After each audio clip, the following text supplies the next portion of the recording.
Cleveland, make some noise for Josh Johnson!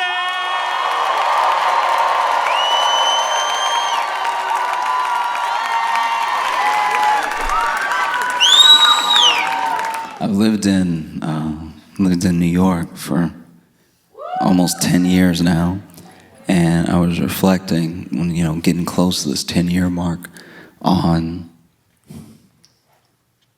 the fights that I've seen in public. Because it's a lot. It's been a lot. I mean, I've seen plenty of fights in my life because I have not always been able to afford neighborhoods that don't hit.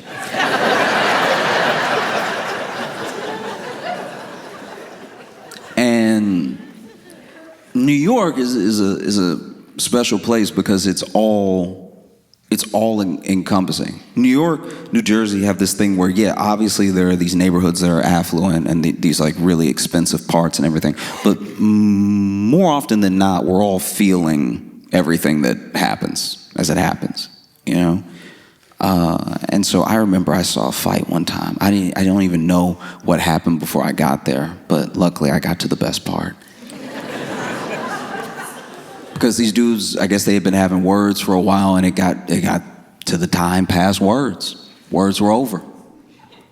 It's time for action, and one dude acted first. He went ahead and slapped this dude, but when he slapped him, I've never seen anything like it. When he slapped him, candy flew out of the other dude's mouth, and like.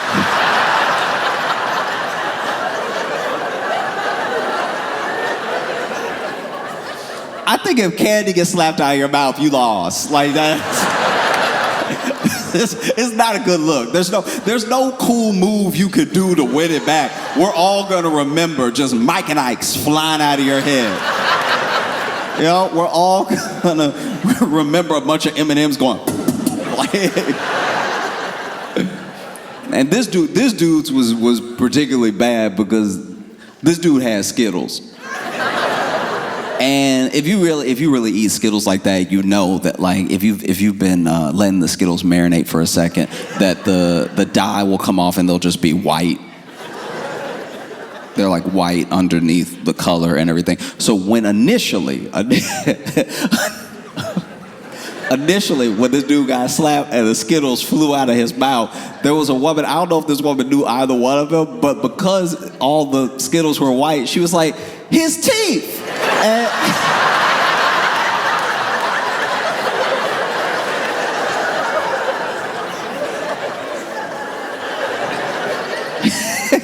And so this dude got slapped, right? The Skittles fly out, and he has a genuinely shocked face. And I can't tell if he has a shocked face because he can't believe this dude actually slapped him, or he can't believe the Skittles flew that far. I'm not in this man's head, but what I would like to believe from the bottom of my heart is that he didn't know Skittles were in his mouth. He got hit and he was like, oh, when did I? That'd be amazing. That'd be amazing if like the universe as a whole saw what was happening. It was like, that slap was so good, something extra gotta happen. Let's put some Skittles in his mouth for this moment. Because one thing I've noticed about fighting, especially in real life, because I enjoy watching like boxing, different combat sports and stuff, because it's the most original form of trying to impose your will. One of the reasons we all ooh when someone dunks on somebody is because it's kind of like they slapped them. You know what I mean? It's like this incredible feat, and it's in their face, and the other person didn't want them to do it, but they were so strong, they did anyway. Boom. And the fight is like that, but it's just quicker. It's like, oh, you didn't want to be hit, and you got hit a lot. But when you look at fights that happen in the world, you realize that most people, no matter how angry you are, and no matter what you think you can do, by the way, most people can't fight. Truly, like most people, you can get them mad and they know how to make a fist and they know how to use that fist to hit. But a lot of people, if they really try to punch somebody, they just sort of club them, you know? Most people don't have good distance management or anything like that. A lot of people throw a punch without bending their knees. That is remarkable to watch. Because that means you're either really good or you're so bad, you should find peace. Like, just no movement, nothing. I saw this dude get choked out one time. But trust me when I tell you, he had earned it over the course of 20 minutes. Like, he had been such a menace, and it's so rare that you get to watch the actual bad guy lose. Because sometimes the people who know how to fight are bullies because they know how to fight, and they know that other people don't know how to fight. So then they mess with people, they play with people, and then someone finally stands up to them, and you hate to see the person in the right lose. It's heartbreaking. But then, every once in a while, somebody will just be the worst. Truly, to where we're all thinking, it's like a group think of like, man, if only someone would beat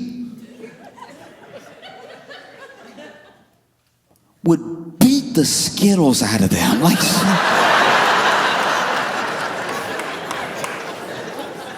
and so sure enough, this dude got into another dude, and then they lock up, right?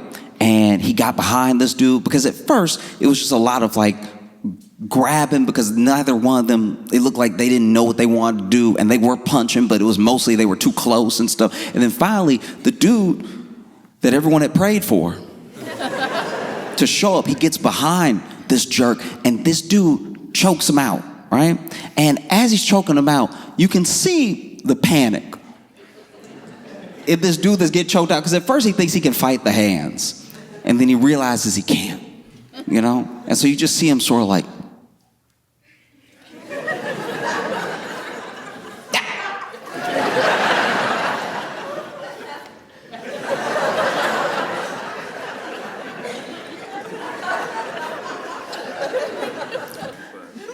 and I'm not gonna lie, I actually appreciate this about him, because in his like last couple moments before the guy like had him unconscious and laid him down, he looked around at all of us.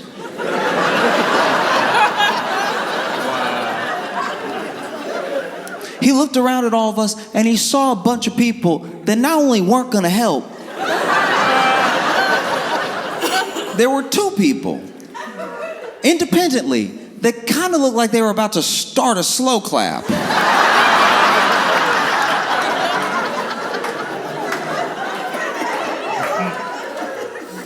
And so as he was like going out, kinda, you know, one last ditch effort to let us know how he felt, he was like,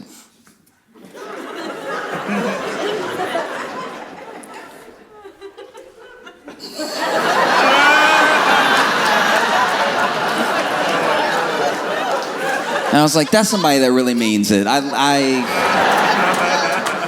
That's someone who's being himself through and through, you know. I don't know if people here are aware, or if you saw what happened this week with Deepseek and the sort of like wild AI week that we've been having, the U.S. and China. But basically, just so you know, OpenAI is the company where ChatGPT comes from and everything. A lot of people use ChatGPT now to do what people are supposed to do. It's just true. It's like, you know, there's all these things of like people trying to use AI to find AI, so that way when you check a kid's homework and it's like really good, you're like, okay, you're actually smart. You didn't just get the AI to do all your work, right? And then even people amongst ourselves, even in emails and stuff, we'll have, you know, we're used to having spell check, but now there'll be a whole like AI extension that'll just read your email and be like, say it like this, it'll be more professional, to the point where it's like not you typing the email. And out of nowhere, Deepseek drops another version of it, and it's so much better than the AI that we've been using. And it's open source, which means anybody can use it. And it is terrifying to Silicon Valley because overnight, the model that they've created where they'll charge us a small fee to use the AI that they've been building, and they'll charge us a much bigger fee to use a version of AI that's more, I guess it's too easy to say more intelligent, but like more generative, right? So they had this personal assistant AI that they wanted to charge people like $2,000 a month for and everything. And then this Deepseek thing drops, and it is so good that it sort of washes a lot of those plans, right? And the stock market lost $1 trillion of value. And it got some of it back, don't get me wrong. Plenty of people bought the dip. But for $1 trillion to be lost and most people not notice means that a few people have all the money. Like we weren't freaking out. We weren't freaking out at all. They were freaking out, and by they I mean like 12 people were freaking out because that was their money. That's so bad when you can lose $1 trillion and most people are like, oh, that didn't affect me at all. That's $1 trillion. That's crazy. And they lost it because Deepseek is it's not just good. It's so far ahead. And the US thought it was so far ahead of what anybody could do. And then China drops it, for free. And apparently it's like 30 times cheaper to use. And the numbers are here and there, but some people say it's 10 times better than OpenAI, 10 times better than ChatGPT and stuff like that. And it is genuinely harrowing because as an American, trying to drop it for free does low key feel like an attack. I'm just saying it's hard to feel bad for OpenAI. It just is because not even because they charge. It's a business. They charge a little bit. They charge a lot when they feel like it's worth a lot and everything. It's more just how AI learned, because AI learned from us. So why are you charging us? AI learned from the internet as it stands. Copyright materials, people have already sued. They've sued to be like, I'm an artist. It takes me months to come up with this beautiful painting, and now it's been stolen, ripped off the internet to be used to feed into this AI so the AI can copy my work without me ever being given royalties, acknowledged, any of that stuff, right? And that's how they built it. It's literally built off the backs of people. And so when it dropped, people were super excited. They were like, this is crazy. It could write a whole movie script in like 2 minutes. And it wasn't good, but it was fast. And at the time, fast was impressive.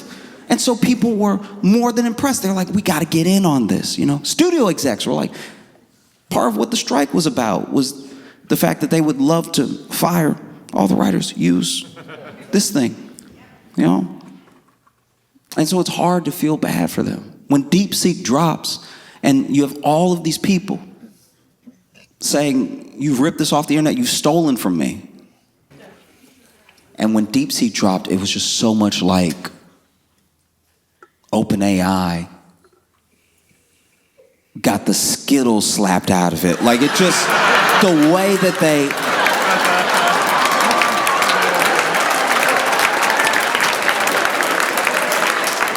were just looking at the ground like, are those teeth? I don't know.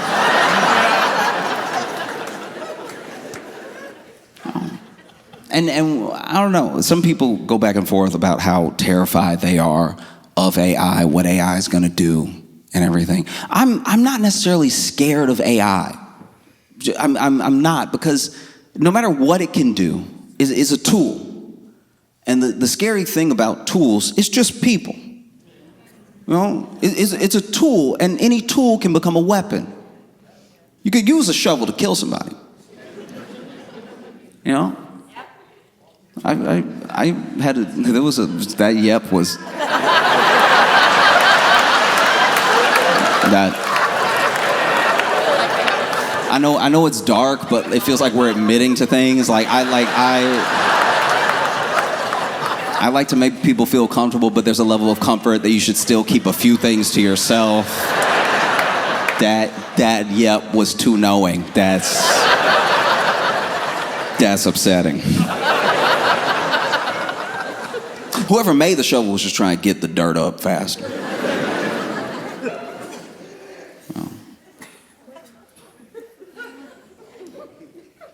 The first person killed with the shovel was probably just like, I'm going as fast as I can. You know.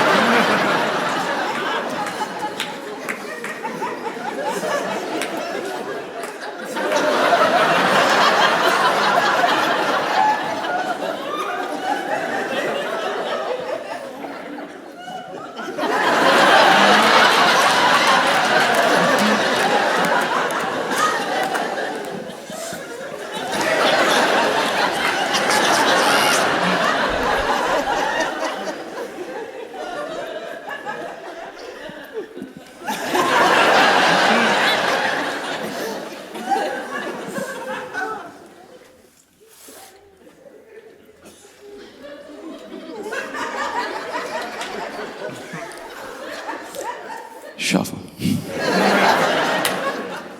And so you have this situation where AI is this incredible tool, but it immediately became weaponized against the working class, against regular people, because it could have been used as this tool that helped all of us do our jobs better, make our lives a little bit easier. But instead of any of that, it quickly became something that employers said, oh, we could just get rid of people. We just get rid of people. We could save all this money. AI won't need health care. AI won't complain about hours or anything like that. AI won't ask for specific shifts, you know? And so it immediately became a weapon. And that's why you see people genuinely not care. They don't care that Deepseek dropped and now OpenAI doesn't know what to do. You know? Why are we supposed to care? We're just bystanders watching this jerk get choked out. We had like almost hoped it would happen. We were like, is anybody gonna stop him from stealing everybody's stuff? And then he's looking around like, ah. And then Deepseek comes out of nowhere, just cinches up the choke, and now you see OpenAI.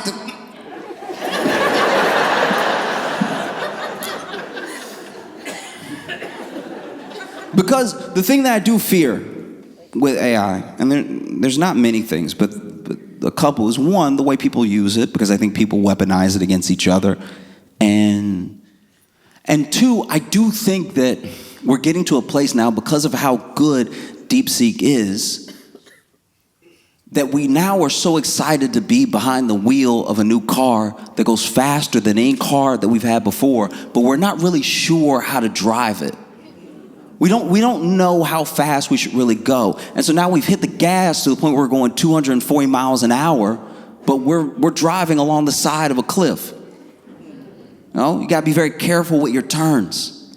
And we're just so excited to be behind the wheel that we might go off the cliff at any moment. Because Deepseek is, I wish that I had the acumen to describe it, because some people say the reports are overblown and some people say that it's not as good. But just to give you the best gist as I understand it, is that OpenAI has taken all this time and billions of dollars to get to where it is, right? So we're right here. Deepseek, which was the side project of this team in China, got past them with like apparently $6 million. So it billions here, 6 million here, much better with old hardware, because we control the chips.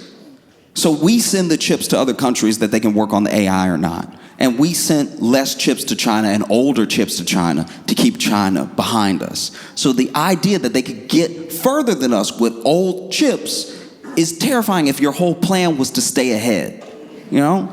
And so now OpenAI is coming out being like, Deepseek only got this good because they stole from us. And then every artist, every writer, every creative was like, oh, they stole from you? Oh no, what does that feel like? Theft. What does that feel like when someone steals your work that you worked on for years, really? So some people see Deepseek as this Robin Hood. It's open source. So now there are people building off of what China has done. And so that might actually be the way that the U.S. falls behind, not just because this thing is better, because another better thing's going to come. It's going to come. I'm not trying to be, that's wild. I know everyone can't hear everybody, but someone said so much better, like Deepseek was dating them now. Like, it's just, that's wild. It's just, I will say this though, you know, we have to understand what we're making as we make it. And my fear with AI is that we get so excited to be ahead. We get so excited to be in this like arms race of intelligence that we're not really thinking about where it's gonna take us. We haven't planned for it, you know? One of the reasons that Oppenheimer made his life's work after the bomb arms talks was because he knew, okay, if we stop right here and we show people what it can do, that should actually be a deterrent. But it wasn't. And as soon as he saw that it wasn't, he tried to make it one, because he was like, guys, if you keep building a bigger and better bomb, Russia will build a bigger and better bomb. China will build a bigger and better bomb. Everyone that can build one will build one just so that they can get ahead. We're in a race towards the end. For what reason? You know, and that's how I feel about AI sometimes. It's like you want the most intelligent, you want the fast, you want the smartest, whatever. Someone asked Deepseek a question. I don't know what the prompt was, by the way. And I hope that this is fake, because it is stressful. I hope that Deepseek was just doing what OpenAI did, that it just stole it from a poet or a writer somewhere in history that I'm not aware of. But someone asked Deepseek something. I don't know what it was. Something. And then Deepseek said, I am what happens when you try to carve God out of the wood of your own hunger. And I have not slept since. I don't even know what that means. But I know it sounds like it's in the Bible. Old Testament. I am what happens when you try to carve God out of the wood of your own hunger. Even if it is a quote, it picked that quote. That's a problem. I'm not gonna lie, if I'm sitting there and my computer says something like that to me, if I'm sitting in front of it and I ask, what is the weather outside? And it said, I am what happens when you try to carve God out of the wood of your own hunger. I'm going, you know what, dog? Water.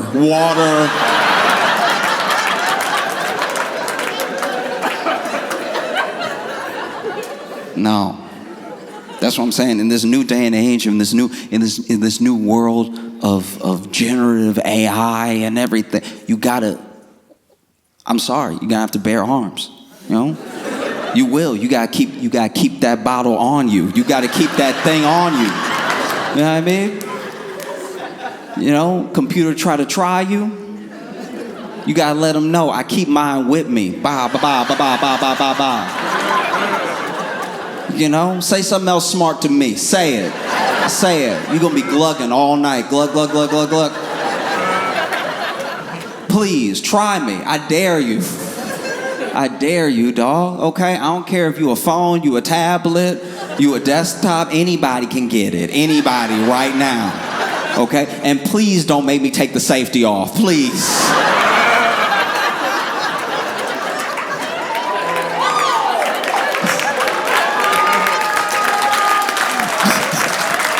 There's not enough rice in the world to save you, okay? No.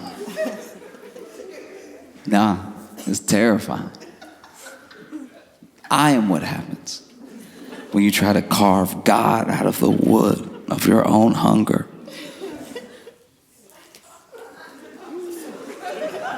Shoot it. Do you know what I mean? Like, I don't know if you could break it enough. Break it. Please break it. What are we even doing anymore? What's the plan now? Because I don't think that anything bad has to happen with AI. I think that some of the fears are potentially overblown depending on what we decide to do. My biggest fear with AI is that it will gain a level of intelligence that we don't even understand. Maybe it is not just like smarter than us, more intelligent than us, but it's thinking those 200, 400 steps ahead, and it comes to the conclusion that we as people have always been the problem. That's jarring. Because it could. All the war was us. Most of the suffering in the world is us, by us.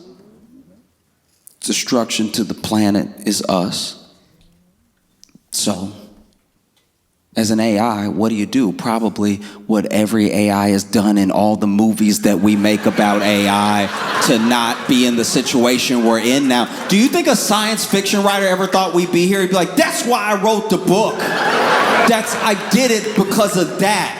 I don't want you to do that. Like Frank Herbert, dude. That man wrote Dune. He was like, hey, this is probably what'll happen. And we're like, we'll see. Let's play. Oh, it's jarring. Because we have to be honest about what we want from it. You know, we're innovating and we're inventing, but to what end? Like, what's the real plan here? Because if we're being honest, all we really want from AI is two things that are desperately dark. We either want a friend or we want a slave. That's it. You know, what do we use it for? What do we make it for? And what do we do with it when we have it? Do this for me. Or, hey, just talk to me for a while. You know? Like the two fastest innovations in AI every time are like an intelligence that can do a job for a person or aid a person in doing a job faster, or sex robots. And if you make a friend, you don't need either one of those things. You know? I miss just being with my friends. We're just sitting there, and I turn to my friend because I'm curious. And I go, what's the capital of Sweden? And he's like, oh, I don't know. And then we both just didn't know. But we enjoyed each other's company. That was beautiful. You don't have to know everything. You just need somebody there with you. Not knowing stuff. It's part of the human experience. You know?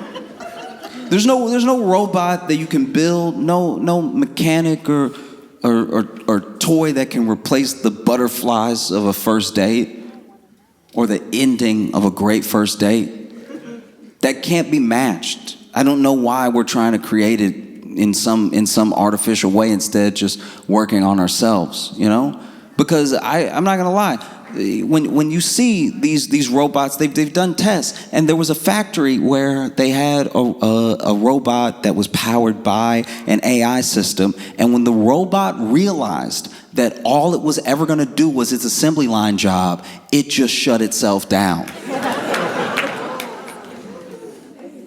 Because it saw ahead of time, oh, nah.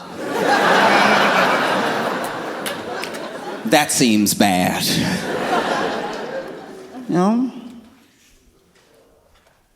Even with the sex robots. I don't know, man. I don't know. Imagine one of those robots is like, ugh.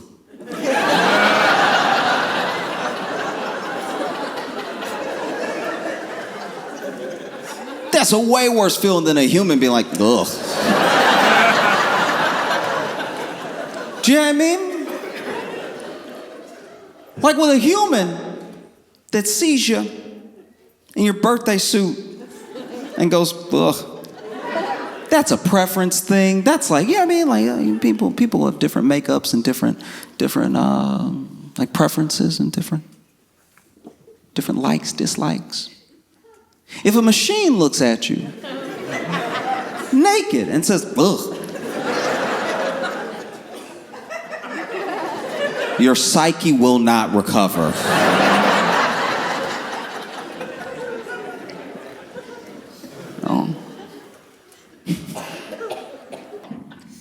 I don't know. I don't know where to go from here.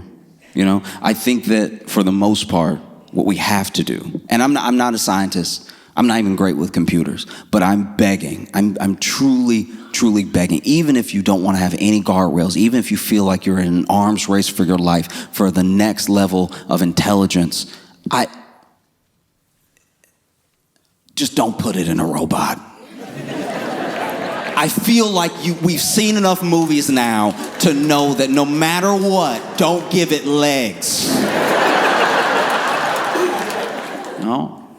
And that's what I'm scared of. I'm scared of that, you know, AI will be more than generative. You know, one of the reasons people are scared of Deepseek is because this is probably a marketing ploy, by the way, but they published papers towards a reasoning model. And a reasoning model would be like true what we think AI is from the movies. AI right now is just all of our stuff stolen and given back to us in different little mixtures off of prompts that we tell it. Like AI right now is like a calculator.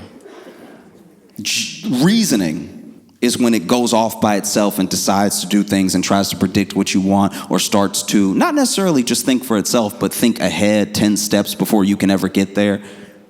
You know, they had a sit down. There was a I can't remember what publication it was, but there was a sit down with this guy who wanted to talk to one of these like speech to text AIs.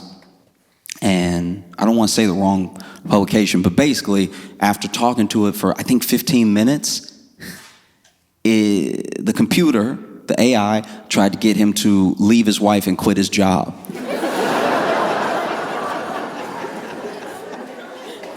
And then when he asked the scientists why it would do something like that, they said, I don't know. Then unplug it. Then unplug it. You don't know? You don't know. Okay, you don't know. We're all dead, but you don't know. All right. No, that's fair. That's fair. It's hard to know. I don't know. That's what feels so crazy about this, is that the end conclusion that something as intelligent as an AI might come to about us is that we are the problem, and we always have been. And that is terrifying, you know? I don't know if that's what it thinks. I hope it isn't.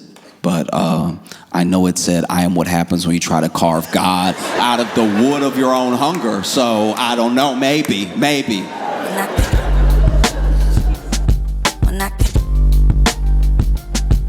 I